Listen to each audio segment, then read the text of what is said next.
இந்த டான்செட் எக்ஸாம் அப்படி எழுதுறதுக்கு தான் நான் வந்து டிப்ஸ் அண்ட் ட்ரிக்ஸ் நான் சொல்லிட்டு இருந்தேன். என்னோட எக்ஸ்பீரியன்ஸ் வந்து இந்த டான்செட்ல வந்து எப்படி இருந்துச்சுன்றதை நான் இப்போ சொல்கிறேன்.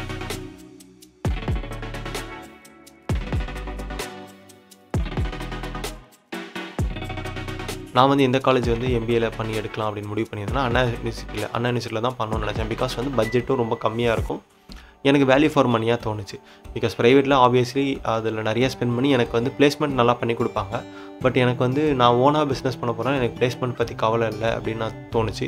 ஸோ அதனால நான் என்ன பண்ணியிருந்தேன்னா, எனக்கு வந்து இந்த ஸ்ட்ரீம்லைனாக படிக்கிறதுக்காக தான் எனக்கு எம்பிஏ தேவைப்பட்டுச்சு. ஸோ அந்த ரீசனுக்கு வந்து எனக்கு Anna University is more than enough for that.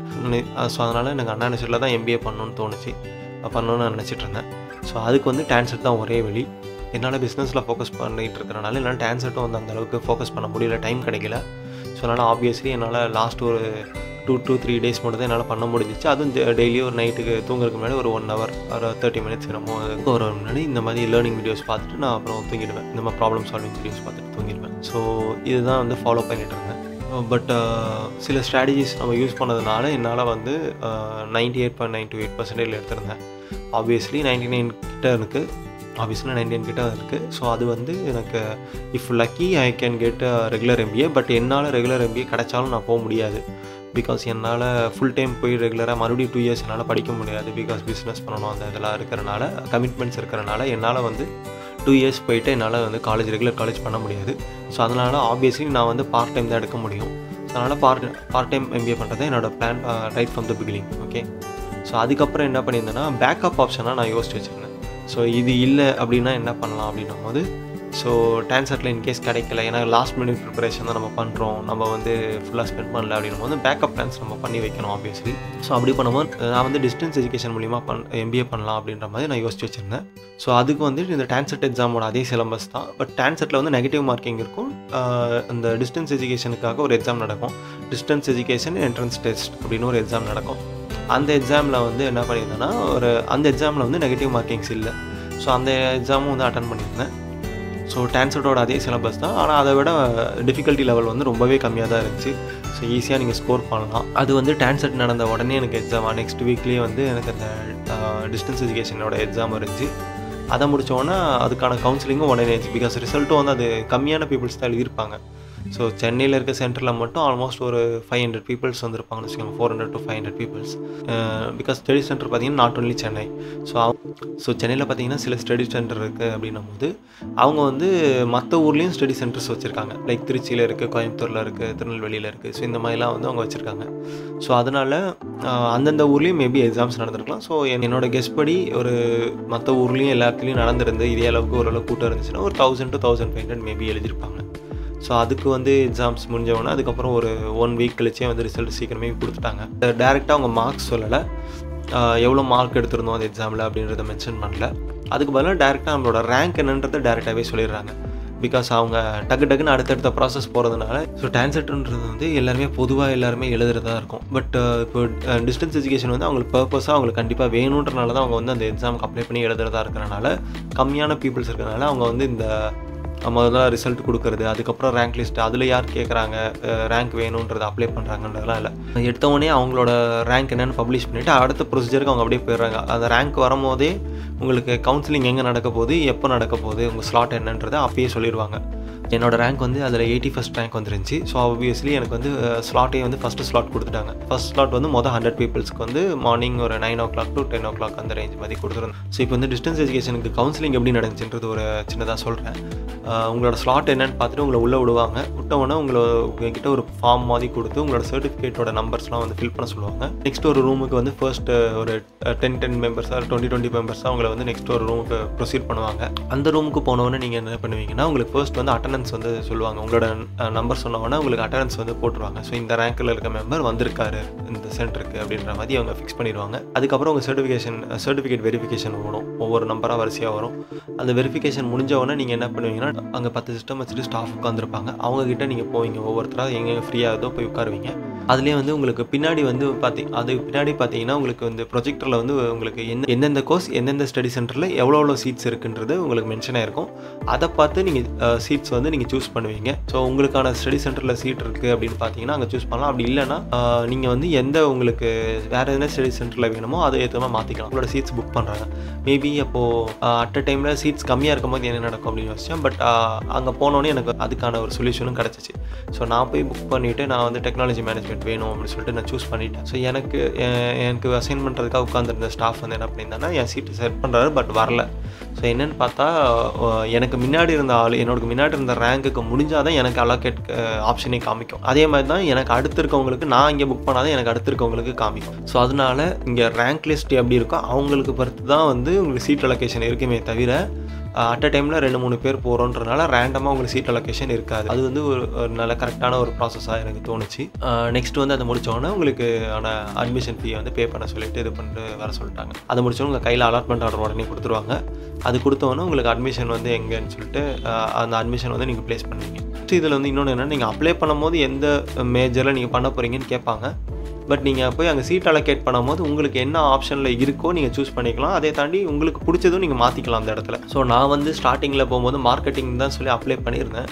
But நான் அங்கே போகும்போது எனக்கு வந்து அதை விட டெக்னாலஜி மேனேஜ்மெண்ட் கரெக்டாக இருக்கும்னு தோணுச்சு. நான் வீட்டில் ரிசர்ச் பண்ணும்போது எனக்கு அது கரெக்டாக இருக்கும்னு தோணுச்சு. அங்கே போய் சீட் அலோகேட் பண்ணும்போது எனக்கு டெக்னாலஜி மேனேஜ்மெண்ட் ஒரு 2-3 சென்டரில் இருந்துச்சு. எனக்கு வந்து நான் சிஇஜி கேம்பஸே வேணும்னு சொல்லி நான் எடுத்துக்கிட்டேன். ஸோ இந்த மாதிரி நீங்கள் வந்து சூஸ் பண்ணிக்கலாம். அதுக்கப்புறம் வந்து பார்த்தீங்கன்னா உங்களுக்கு அலாட்மெண்ட் ஆர்டர் கொடுத்துருவாங்க. நீங்கள் ஃபீஸ் பே பண்ணுறதுக்கு உங்களுக்கு டைம் மேலேயே போய் பே பண்ணுறதுக்கு சொல்லுவாங்க. பட் இஃப் நாட் நீங்கள் வந்து உங்களுக்கு ஒரு 5 days கிட்ட டைம் இருக்கும். நீங்கள் பே பண்ணிவிட்டு மறுபடியும் வந்து இங்கே ஒரு வெரிஃபிகேஷனுக்கு ஒரு சைன் வாங்கினா உங்களுக்கு முடிஞ்சிடும். அவ்வளோதான். இதுதான் அதோட ப்ராசஸ். அதுக்கப்புறம் ஸ்டடி மெட்டீரியல்ஸ்லாம் வந்து இப்போ வந்து புக்காக தான் தராங்க. முன்னாடிலாம் புக்கு கொடுத்தாங்க போல், இப்போ வந்து புக்ஸ் தான் தராங்க. ரீசெண்ட்லி பார்த்தேன், லாஸ்ட் வீக்கில் பார்த்தேன். ஸோ அதுக்கு வந்து புக்ஸ் வந்து அலோகேட் பண்ணி கொடுக்க ஆரம்பிச்சிட்டாங்க. ஆன்லைன்லேயே இருக்குது, நீங்கள் போய் டவுன்லோட் பண்ணிக்கலாம் அந்த புக்ஸை. அந்த மாதிரி கொடுக்குறாங்க. ஸோ இதுக்கு என்ன இருக்குன்னா, இதுக்கப்புறம் எனக்கு என்ன ப்ராசஸ் இருக்கும் அப்படின்னு பார்த்தீங்கன்னா, எங்களுக்கு வந்து ஒரு நோட்டிஃபிகேஷன் வரும். காண்டாக்ட் கிளாஸஸ் எப்போ இருக்குது அப்படின்னா மேபி ஒரு 1 month பிஃபோர் எங்களுக்கு நோட்டிஃபிகேஷன் வரும்னு நினைக்கிறேன். மோஸ்ட் ப்ராபபிலி ஜூலை மாதத்துலேருந்து கோர்ஸ் ஆரம்பிக்குது அப்படின்ற மாதிரி ஃபஸ்ட் செமஸ்டர் ஆரம்பிக்குது. அப்போ தான் காண்டாக்ட் கிளாஸஸ் இருக்குதுன்னு சொல்லுவாங்க. ஸோ அது சொல்லும் போது நான் அந்த காண்டாக்ட் கிளாஸஸ் வந்து நம்ம போய் அட்டன் பண்ணுறதா இருக்கும். அதில் வந்து மினிமம் 50% அட்டெண்டன்ஸ் இருக்கணும். இருந்தால் தான் நமக்கு வந்து ஹால் டிக்கெட் வரும். அப்போ தான் நம்மளால் செமஸ்டர் எக்ஸாம் எழுதணும். ஸோ டிஸ்டன்ஸ் எஜுகேஷனில் 50%. இதுவே நீங்கள் ரெகுலர் மோடில் இல்லை பார்ட் டைம் மோடில் போனீங்கன்னா உங்களுக்கு வந்து ஒரு 75% அட்டெண்டன்ஸ் தேவைப்படும். இதை தாண்டி சில ஒரு பிரச்சனைகளும் நடக்கும். இதை தாண்டி சில காலேஜஸில் என்ன பண்ணுவாங்கன்னா, just for the sake of degree மட்டும் கொடுக்கறதுக்காக என்ன பண்ணுவாங்கன்னா, நீங்கள் இர்ரெகுலராக நீங்கள் வந்தால் கூட போதும் அப்படின்ற மாதிரிலாம் சில காலேஜஸ் இருக்குது. இப்போ நான் வந்து எம்பிஏ சம்மந்தமாக ரிசர்ச் பண்ணி சீக்ஷா அந்த மாதிரி வெப்சைட்லாம் வந்து நம்ம சர்ச் பண்ணி நம்ம பார்க்கும்போது காண்டாக்ட் இன்ஃபர்மேஷன் நம்ம கொடுத்துருப்போம் அதை தெரிஞ்சுக்கிறதுக்காக. ஸோ சில காலேஜஸ் வந்து காண்டாக்ட் பண்ணி என்கிட்ட கேட்டாங்க, இந்த மாதிரி நாங்கள் வந்து இர்ரெகுலராக வந்து உங்களுக்கு பண்ணணும்னு நினச்சிங்கன்னா பண்ணலாம் அப்படின்னு. பட் அவங்க காலேஜ் நேம் வந்து ரிவீல் பண்ணல. ஒரு காலேஜ் தான் இதை சொன்னாங்கன்னு நினைக்கிறேன். மீதி காலேஜஸ் வந்து ரிவீல் பண்ணல. அவங்க டைப்பில் வந்து 4-5 காலேஜ் இருக்குதுன்னு நினைக்கிறேன். ஃபீஸ் வந்து எவ்வளோ சொல்கிறாங்கன்னா, ஆல்மோஸ்ட் வந்து ஒரு 60,000 to 70,000 சொல்கிறாங்க. எதுக்குன்னா, நீங்கள் வந்து டைரெக்டாக எக்ஸாம் மட்டும் வந்து அட்டன் பண்ணால் போதும். நீங்கள் மற்ற நாள்லாம் காலேஜ் வர தேவையில்ல, உங்களுக்கு அட்டெண்டன்ஸ் போட்டு விட்ருவாங்க அப்படின்ற மாதிரி சொல்கிறாங்க. பட் நான் வந்து அதை வந்து ஸ்ட்ரிக்ட்லி நான் வந்து அட்வைஸே பண்ண மாட்டேன். அது போகாதீங்க. உங்களுக்கு ஃப்ரீயாக உங்களுக்கு தெரிஞ்ச காலேஜில் நீங்கள் பார்ட் டைம் பண்ணால் கூட பண்ணுங்களே தவிர நீங்கள் இந்த மாதிரி போகாதீங்க. சில பேர் வந்து அவங்க ஒர்க்கு ப்ராப்ளத்தினால அவங்க போகணும், அவங்க அதே கம்பெனிஸ்லேயே ஹைரார்க்கியில் ரைஸ் ஆகணும், ஃபார்மாலிட்டிக்கு வேணும் அப்படின்னு நினைக்கும் போது, இல்லை பேருக்கு நான் ஒரு டிகிரி பண்ணிடணும்னு நினைக்கும் போது அந்த மாதிரி ஏதோ ஒரு ஆப்ஷன் எடுக்கிறாங்கன்னா அவங்களுக்கு ஏதோ ஒன்று அவங்க சர்வே பண்ணிக்கிறாங்க. அது ஓகே. பட் நீங்கள் ஒரு ஃப்ரெஷராக இருக்கீங்க, நீங்கள் வந்து போய் பண்ணணும், இது மூலியமாக தான் உங்கள் கரியரே இருக்குது அப்படின்னும் போது உங்கள் கரியரோட பேஸ்லேயே நீங்கள் வந்து மிஸ்டேக் பண்ணுறீங்க. ஸோ பெரிய பெரிய கம்பெனிஸ்லாம் Tier 1 கம்பெனிஸ்லாம் போனீங்கன்னா அவங்கக்கிட்ட வந்து பேக்ரவுண்ட் வெரிஃபிகேஷன் ஒரு ப்ராசஸ் இருக்குது. அதில் கண்டிப்பாக செக் பண்ணுவாங்க. அவங்களுக்கு இந்த மாதிரி காலேஜஸ்லேருந்து நேம் வந்து ஆல்ரெடி அவங்களுக்கு பிளாக் லிஸ்ட் நம்பரில் வச்சுருப்பாங்க. ஸோ இந்த காலேஜ்லேருந்து படிச்சுட்டு உங்களுக்கு ஒரு MBA கிடச்சிருக்குன்னும் போது அவங்க ஆப்வியஸ்லி அவங்களுக்கு தெரியும் இது வந்து அவங்க ஃபுல் டைம் போய் படிச்சிருக்க மாட்டாங்க, இர்ரெகுலராக சும்மா போய் தான் ஃபார்மாலிட்டிக்கு தான் வாங்கிட்டு வந்திருக்காங்க அப்படின்ற மாதிரிலாம் தெரியும். ஸோ அந்த மாதிரி கேசஸில் இருக்கும்போது உங்களுக்கு அது கெரியராக வந்து உங்களுக்கு நீங்கள் பண்ணோட MBA டிகிரிக்கான வேல்யூவே இருக்காது. உங்களுக்கு வந்து ரொம்ப நெகட்டிவாக போகிறதுக்கு சான்சஸ் இருக்குது. ஸோ அந்த மாதிரி ஒரு MBA பண்ணுறது வந்து ஸ்ட்ரிக்ட்லி வந்து அவாய்ட் பண்ணுறதே நல்லது அப்படின்னு நான் சொல்லுவேன். இந்த மாதிரி தான் இத்தனை MBA டைப்ஸ் இருக்குது. ஸோ இத்தனை காலேஜஸ் இருக்குது. ஸோ இதே மாதிரி போகிறதுக்கான வழிகள் சிலது இந்த மாதிரிலாம் இருக்குது. ஸோ நீங்கள் அதுக்கு உங்களுக்கு எந்த வழி செட் ஆகும்னு பார்த்துக்கோங்க. அதே மாதிரி நீங்கள் டான்செட்டே எழுதியிருந்தாலும் நீங்கள் நினச்ச மார்க் வரல, சாரி நீங்கள் எடுத்திருக்க கட் ஆஃப்க்கு வந்து அந்த காலேஜஸ் கிடைக்காதுன்னும் போது உங்களுக்கு சாய்ஸ் ஃபில்லிங்னு ஒரு ஆப்ஷன் கவுன்சிலிங்கில் இருக்கும். ஸோ நீங்கள் ஆப்ஷன் ஏ, பி, சின்னு நீங்கள் கொடுக்கலாம். நீங்கள் எத்தனை காலேஜஸ் வேணால் கொடுக்கலாம். அதில் வந்து யூஸ்வலாக வந்து உங்களுக்கு 2வது காலேஜ் இல்லை 3வது காலேஜ் உங்களுக்கு ப்ளேஸ் ஆகிடும். ஃபர்ஸ்ட் வந்து நீங்கள் வந்து எக்ஸாம் நல்லா ப்ரிப்பேர் பண்ணுங்கள். ஈஸியாக உங்களால் 95% வந்து ரொம்ப ஈஸியாக ஸ்கோர் பண்ணிடலாம். யார் நினச்சாலும் ஜஸ்ட்டு ஒரு 5 இயர்ஸ் ஆர் ஜஸ்ட் ஒரு 1 டே ப்ரிப்பரேஷன்லேயே 95% யார் வேணால் ஸ்கோர் பண்ணலாம். அதை தாண்டி உங்களுக்கு வந்து உங்களோட காலேஜுக்கும் 95% தான் போதும் அப்படின்னு நினச்சிங்கன்னா தாராளமாக உங்களுக்கு அதுவே ஈஸியாக எடுத்துடலாம். ஸோ அதை தாண்டி உங்களுக்கு வந்து இந்த மாதிரி உங்கள் காலேஜுக்கு வந்து 98-99% தான் கட் ஆஃப்னா நீங்கள் இன்னும் கொஞ்சம் ஹார்ட் ஒர்க் போட்டு நீங்கள் பண்ணிங்கன்னா சில ஸ்ட்ராட்டஜிஸ் யூஸ் பண்ணிங்கன்னா உங்களால் அது மார்க் எடுக்க முடியும். நீங்கள் என்ன செக் பண்ணணும்னா உங்களோட கட் ஆஃப்க்கு வந்து லாஸ்ட் இயர் வந்து டான்செட்டில் கவுன்சிலிங் நடக்கும்போது என்னென்ன ரேங்க் லிஸ்ட்டுக்கு என்னென்ன மார்க்ஸ் இருந்துச்சு அப்படின்னு நீங்கள் கெஸ் பண்ணிங்கன்னா உங்களோட பர்சன்டைலுக்கு என்ன ரேங்க் வரும்ன்றது நீங்கள் அப்ராக்சிமேட்டாக கெஸ் பண்ணலாம். அதை கெஸ் பண்ணிவிட்டு அவங்களுக்கு என்னென்ன காலேஜஸ் லிஸ்ட் ஆஃப் காலேஜஸ்லாம் அவங்க எடுத்திருக்காங்க, இல்லை என்னென்ன காலேஜஸ் அந்த ரேங்க்குள்ளே இருக்கவங்களுக்கு கிடைக்கும் அப்படின்னு அந்த ரிசர்வேஷனுக்கு கிடைக்குமானு பார்த்துக்கோங்க. ஸோ அந்த மாதிரி நீங்கள் பார்த்தீங்கன்னா 100% நீங்கள் ஃபஸ்ட்டு சாய்ஸே வந்து உங்களுக்கு கரெக்டான காலேஜை நீங்கள் உங்களால் சூஸ் பண்ண முடியும். அப்படி வச்சுக்கோங்க. அதை தாண்டி பிளான் பியும் என்ன வேணுமோ வச்சுக்கோங்க. ஸோ நான் எக்ஸ்பெக்ட் பண்ணுறது வந்து அட்லீஸ்ட் ஒரு 150லேருந்து 200க்குள்ளே ரேங்க் இருக்கும் அப்படின்னு எக்ஸ்பெக்ட் பண்ணுறேன். ஸோ அந்த ரேங்க்குக்கு வந்து எப்படி இருக்கும் அப்படின்னு நீங்கள் பார்த்தீங்கன்னா ஆப்வியஸ்லி வந்து ஃபுல் டைம் கிடைக்கிறது வந்து லக்காக தான் கிடைக்கும். பட் நம்ம வந்து பார்ட் டைம் தான் பண்ண போகிறோம். பார்ட் டைமுக்கு பார்த்தீங்கன்னா ஆல்மோஸ்ட் ஒரு 500 ரேங்க் வரைக்குமே பார்ட் டைம் ஈஸியாக கிடைக்கும். ஸோ அப்படி இருக்கும்போது நமக்கு வந்து ஆப்வியஸ்லி ஒரு 5வது 6வது ஆளாக நமக்கு ஈஸியாக அந்த சீட்டு கிடைக்கிறதுக்கு சான்சஸ் வந்து 99% இருக்குது. உங்களுக்கு சீட்டு கிடைக்கிறதுக்கான சான்சஸ் வந்து 100%. ஸோ அது மாதிரி நம்ம நீங்கள் யோசித்து உங்களுக்கு என்ன இது வேணுமோ அது எந்த காலேஜில் பண்ணணும்னு ஒரு ஐடியாஸ் வச்சுக்கோங்க. அதுக்கப்புறம் இந்த எக்ஸாமுக்கு உங்களோட ஃபுல் ப்ரிப்பரேஷன் கொடுங்க. அந்த ப்ரிப்பரேஷனில் என்னென்ன ஸ்ட்ராட்டஜிஸ்லாம் இந்த மாதிரி யூஸ் பண்ணி நீங்கள் பர்சன்டேஜில் வந்து அதிகமாக எடுக்கிறதுக்கு ட்ரை பண்ணுங்கள்.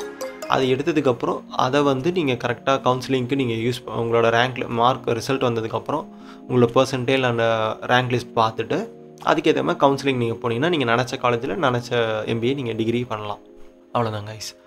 இந்த வீடியோவில் வந்து எம்பிஏ எதுக்கு பண்ணுறோம், என்னென்ன மாதிரிலாம் எம்பிஏ இருக்குது, எந்தெந்த காலேஜஸில் ப்ரொவைட் பண்ணுறாங்க, என்னென்ன காலேஜில் என்னென்ன மோட் ஆஃப் எம்பிஏஸ் ப்ரொவைட் பண்ணுறாங்க அப்படின்றத நம்ம பார்த்துருக்கோம். யாருக்கு எது பெஸ்ட்டாக இருக்கும் அப்படின்றதும் நம்ம பார்த்துருக்கோம். அண்ட் உங்களுக்கு நல்லா யூஸ்ஃபுல்லாக இருக்கும்னு நான் நினைக்கிறேன். எம்பிஏ பண்ண போகிறோம் அப்படின்னு ஒரு ஐடியா இருக்கும், என்ன பண்ணுறதுன்னு தெரியாத மாதிரி இருக்கவங்களுக்கு வந்து மேபி இது ஒரு யூஸ்ஃபுல்லாக இருந்திருக்கலாம். இல்லை ஆல்ரெடி ஒரு நாலேஜ் இருக்கவங்க கொஞ்சம் அவங்களுக்கு வந்து கொஞ்சம் ப்ரஷ் அப் பண்ணி கொஞ்சம் ஃபைன் டியூன் பண்ணுறதுக்கு யூஸ்ஃபுல்லாக இருந்திருக்கும்னு நான் நினைக்கிறேன். So choose wisely.